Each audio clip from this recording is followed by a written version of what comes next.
right here a long time ago. I know. I think we had John, three freshmen one time, and the three true freshmen in this league is not something you want to do. What does it take in order to be able to contribute right away, and just where's number one is let's fall to General Nealon and let's look at that first maxim. Do you know what you do? Can you play clean football? So you got to understand your assignments. Then it gets down to who has the best production. You know, you're going to try to put your 5 best players on the field in the offensive line. So who can learn their assignments, who can not make mistakes, and who can execute and do the best they can. So we'll play the 5 best there, but it always gets down to who can make the fewest mistakes up front. What do you think about the idea of coaching around the offensive line? Do you I don't believe think in it's that? possible. What do you think about that? What do you believe? I don't believe it's possible. I don't think you can coach around your offensive line.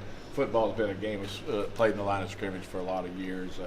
At Purdue, years ago, we threw it all the time, and everybody, well, you know, you're doing that to bypass your line. But we had a lot of linemen go on and play in the NFL, so we weren't winning the game because of the lack of the line play.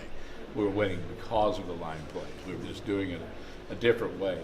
It's hard to hide if you're deficient in the offensive line. It's difficult to do, and I think it's virtually impossible at times. So my anticipation is that our kids are going to go out there and compete, and we're going to be just fine. We're going to go get better as the season goes on and continue to develop, and hopefully everything will go our way.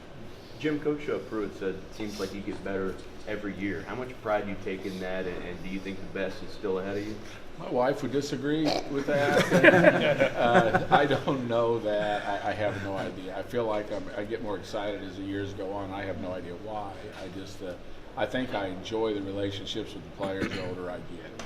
I think when you're young, you're trying to make $1 and you're trying to move through this thing, and you sometimes get caught up in the business as opposed to some of the relationships that you can enjoy and cherish. And I tend to enjoy that a little bit more right now than I have in the past. Coach, speaking of the business, I mean, how different does it feel, or does it feel different when you're coming from a place where you're going for a national championship to a place where you're trying to make a bowl game? To me, it's my job. They pay me to run an offense and do the best I can, and so I don't get caught up in all of that stuff. I get caught up in my own job and doing the best situation I can put our kids in to be successful. I think it's a process.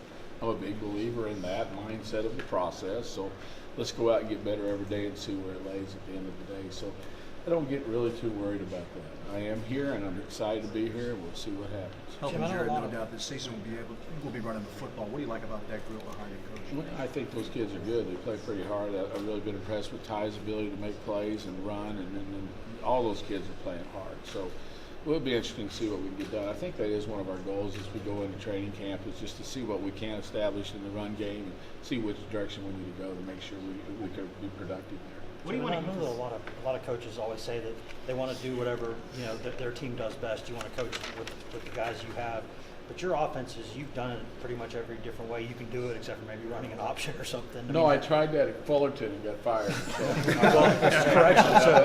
Yes, I've tried that also. I guess bottom line, at what point in your career did you really become a full believer in the concept of, if I have to change everything to do it here, that's just what I got to do? Well, I think my stint in the National Football League helped me understand the importance of winning situational football. And to do that, you got to win short yardage, you got to win tight red zone, you got to be able to run the ball out in a 4-minute drill. And to do that, you have to have physical mindset. And so philosophical change from the Purdue through the NFL years to here is that you have to be able to do a little bit of everything to be successful. You can't be one-dimensional. But still, I hang my hat on, if you're the most physical team when you walk on the field, you got a chance. And we'll continue to try to do that. What do you want to emphasize with Jared over the next month? Playing clean football, distributing it around to our playmakers, and not letting him think that everything rides on his shoulders. I'm more worried about him learning all the protections and continuing to develop in that mindset so he can keep himself protected. You talk about emphasizing being a more physical team. How do you think y'all have progressed in that area? Well, I felt like we got through the spring with installation. I think sometimes when you're installing plays for the first time, the kids are thinking and they don't get to concentrate on becoming a better player sometimes. They're worried about schemes. I think schemes are now done. I think you understand what that is. So now they can hopefully focus on the fundamentals of their position and learning to play more physical. Jared talked in Hoover about feeling like he had freedom and control over his protections and checking plays at the line. From your perspective, how much freedom does he have? As much as he can handle.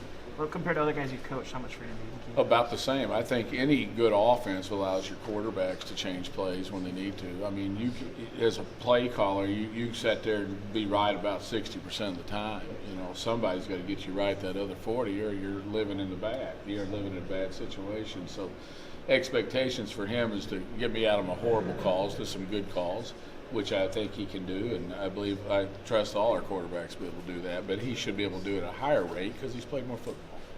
Jared and Jake Fromm at SEC Media Day said they got a lot of value out of just sitting with you and chatting, maybe not necessarily going over film.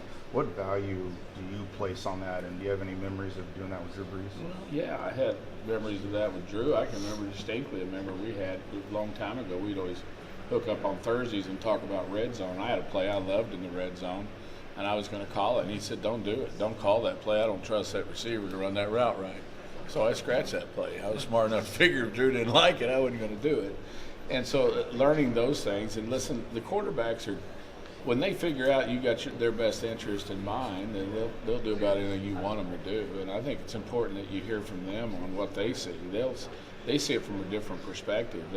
And when you have honest dialogue with those kids, they'll make a comment about another player and say, hey, I don't like the way he does this, so quit calling this. It makes sense to you, but you don't see it from. He's the guy sitting there at 7 yards deep with a bunch of guys trying to break his neck. He has a different perspective on it than I do. It's not my neck, which is damn good for all of us. How would you describe you and Jarrett's relationship right now? In that Very respect? good, very sound. I've enjoyed Jarrett. I think he's going to hopefully have a good season for us, and he's hungry to do so. I think he's a very good student of football. I think he has a good aptitude, and he has a good feel for the game. I like Jarrett.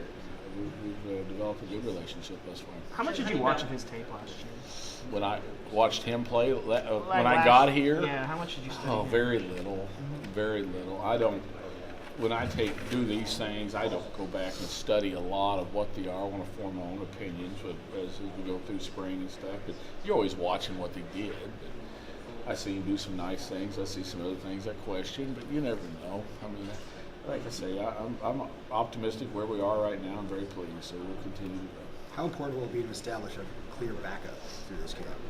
It's very important. You got to be able to do that. You got to have someone you put on the field and trust to be able to execute the offense and see what happens. There'll be some good competition there.